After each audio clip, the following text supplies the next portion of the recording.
میرا غفلت میں ڈوبا دل بدل دے خدایا فضل فرما دل بدل دے ٹوٹی ہوئی چیزیں مختلف چیزوں سے آٹے سے بھی جوڑی جاتی ہیں. کیا خیال ہے بھائی؟ آٹے سے جوڑ دو, رسی سے باندھ کے جوڑ دو, ٹیپ سے جوڑ دو. پائیداری بہترین طریقہ کیا ہے؟ جاپان کا بنا ہوا ایلفی لگاؤ, ٹھک پھونک مارو, بہترین. اور اگر لوہے کی چیز ٹوٹی ہوئی ہے, ویلڈنگ. کسی نے شعر بھیجا کہ اگر کبھی دل کسی کا ٹوٹ جائے تو ہم سے رابطہ کرنا, ہم بھی ویلڈنگ کا کام جانتے ہیں, جوڑ توڑ کا کام جانتے ہیں. تو ویلڈنگ سے اور مضبوط ہو جائے گی. تو یاد رکھو اللہ نے حکم دیا رشتہ داری کو کیا کرو؟ جوڑو. اس کا مطلب اللہ کو پتا ہے کہ ٹوٹے گی ہے.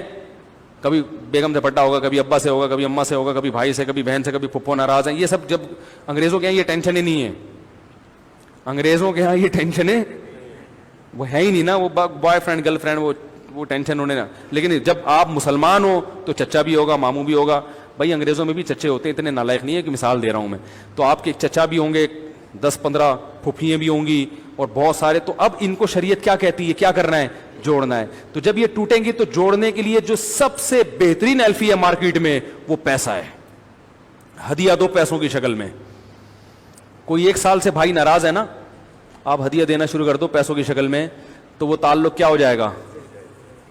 آج کل لوگ خالی خولی کی معافیاں, حج سے پہلے معافی مانگیں گے. بھائی میں نے کسی کا بھی دل دکھایا ہو, بہنوں کی وراثت ہڑپ کر کے بیٹھا ہوا ہے, طارق روڈ کی 3 دکانیں کھا کے بیٹھا ہوا ہے, ابا سے کبھی تمیز سے بات نہیں کی, اماں کا دل ہمیشہ دکھایا, بیگم سے کبھی اخلاق سے بات نہیں کی, اور بہت سارے حقوق ہیں توڑ تاڑ کے بیٹھا ہوا ہے. حج پہ جانے سے کہا بھائی میں نے شب برات ہے کسی کا دل دکھایا ہو, تمام لوگوں سے معافی معاف. انہوں نے کہا ہاں معاف. تو یہ جو ابھی جڑے ہیں نا, یہ ایسے جیسے آپ نے آٹے سے جوڑ دیا, ٹھیک ہے نا. یہ کس چیز سے جوڑ دیا آپ نے؟ آٹے سے جوڑ. یہ کسی بھی وقت دوبارہ ٹوٹ جائے گا. مجھے ایک صاحب نے کہا شب برات کو میسج آیا کہ میں نے کوئی دل دکھایا ہو تو آپ معاف کر دیں. میں نے کہا 500 روپے میں معاف کروں گا. میں 500 روپے ڈالو. انہوں نے کہا نہیں پیسے نہیں ہے. میں نے کہا پھر جاؤ. پھر یہ ٹوپی ڈراموں کی ضرورت مزاح کر رہا تھا ان سے. پھر یہ ٹوپی ڈراموں کی ضرورت. بھائی اگر دل دکھایا ہے تو جو دل دکھانے کی ریزن ہے اس کو دور کر دو. بہن کا دل دکھایا وراثت کھا کے, تو اس کی وراثت واپس کر دو.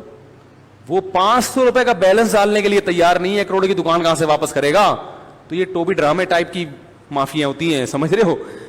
تو جڑتی کس سے ہے رشتہ داری؟ ایلفی سے. وہ ایلفی کیا ہے؟ ہدیہ. ہدیہ نبی نے فرمایا تہادوا تحابوا, ہدیے دیا کرو, اس سے آپس میں محبت.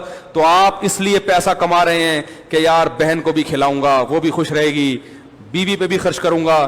بیگم بھی آج کل جب ہی سیٹنگ پہ صحیح طریقے سے تمیز سے چلتی ہے جب تھوڑا سا اس کو خرچ کرتے رہو, ٹھیک ہے نا. اور ساس کو بھی کبھی کبھار عید بقرعید پہ جوڑا بنا کے دے دیا کروں گا تاکہ ساس کے شر سے اللہ میری, یعنی شر تو نہیں ہوتا بیچاری, یعنی اس کی محبتیں اور ملتی رہیں مجھے. پہلے میں صحیح بات کہتا ہوں پھر غلط کہہ دیتا ہوں, تو وہ اصل میں پہلے غلط ہوتی ہے بعد میں صحیح. ایک دفعہ میں نے ایک بیان دیا, وہ بیان بالکل صحیح تھا لیکن وہ لوگوں کو ہضم نہیں ہوا. ہمارے ایک استاذ کا فون آیا کہ یار ہر صحیح بات ممبر پہ کرنے کی نہیں ہوتی.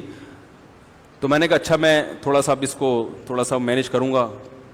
تو فون بند ہو گیا. تو ہمارے ایک دوست بیٹھے ہوئے تھے انہی کے پاس, وہ کہنے لگے یہ استاذ آپ کے کہہ رہے تھے کہ پہلے صحیح بیان کیا اب غلط کرے گا, اب کیا کر دے گا اس کو. تو انہوں نے فون کیا بھائی بیان صحیح تھا, اس کو چینج کرنے کی ضرورت نہیں, ہر صحیح بات لوگوں کے سامنے کرنے کی نہیں ہوتی.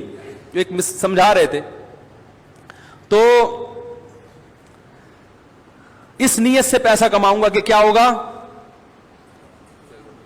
رشتہ داروں پہ خرچ کروں گا, غریبوں پہ خرچ کروں گا. حدیث میں آتا ہے ذهب اہل الدثور بالاجور, دولت مند اگر صحیح طرح سے زندگی گزارے تو وہ غریب سے آگے نکل جاتا ہے.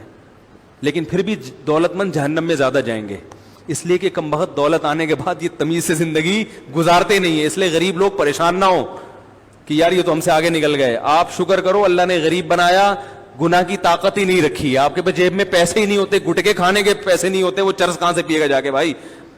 ہیں. میں نے ہمارے ایک طالب علم تھا کلاس فیلو, اتنا غریب, وہ سگریٹ بھی پیتا تھا, پان بھی کھاتا تھا, چھپ چھپ کے گٹکے بھی کھاتا تھا. ایک دن کیا ہوا, صرف نسوار پہ آ گیا, باقی تمام چیزیں چھوڑ دی. ہم نے کہا یار ماشاءاللہ لگتا ہے کہ بیان کا اثر ہو گیا. اس نے کہا یار پیسے اتنی جیب خرچی ملتی نہیں ہے کہ گٹکا بھی کھاؤں سگریٹ بھی پیوں, تو مجبوراً اب کس پہ آ گیا ہوں, نسوار پہ.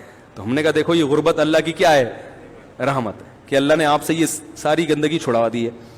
تو پھر اگر یہ بزنس مین نہ بھی بن سکا زندگی میں, تاجر نہ بھی بن سکا, مر گیا, تو اصل ہدف حاصل, کیونکہ حدیث میں آتا ہے جو شخص دولت من کو دیکھ کر یہ حسرت کرتا ہے کہ میرے پاس دولت ہوتی تو میں بھی خرچ کرتا, تو فرمایا یہ اجر میں اس کے برابر ہے. تو اجر اللہ کی طرف سے کیا ہوگا, مل جائے گا. تو عقل مند لوگ آخرت کو سامنے رکھ کے ویژن بناتے ہیں, اور احمق اور بے وقوف اسی دنیا کی دولت, اسی دنیا کی صحت, اسی دنیا کا ہدف.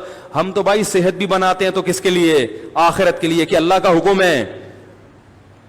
لہذا اگر ہم صحت بنانے کی کوشش کریں, نہ بنے, ٹینشن نہیں ہوگی کم از کم. اور جن کا ہدف ہی صحت ہے وہ کمبخت ہدف تک نہ پہنچے تو ٹینشن, پہنچ جائیں تو ٹینشن کی یہ ہمیشہ رہے گی نہیں. ان کو پتا ہے کہ یار یہ بن گئی, اب دوبارہ ریورس.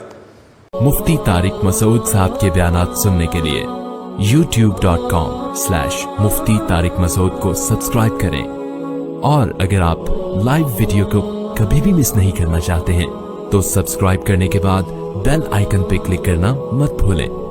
جزاک اللہ.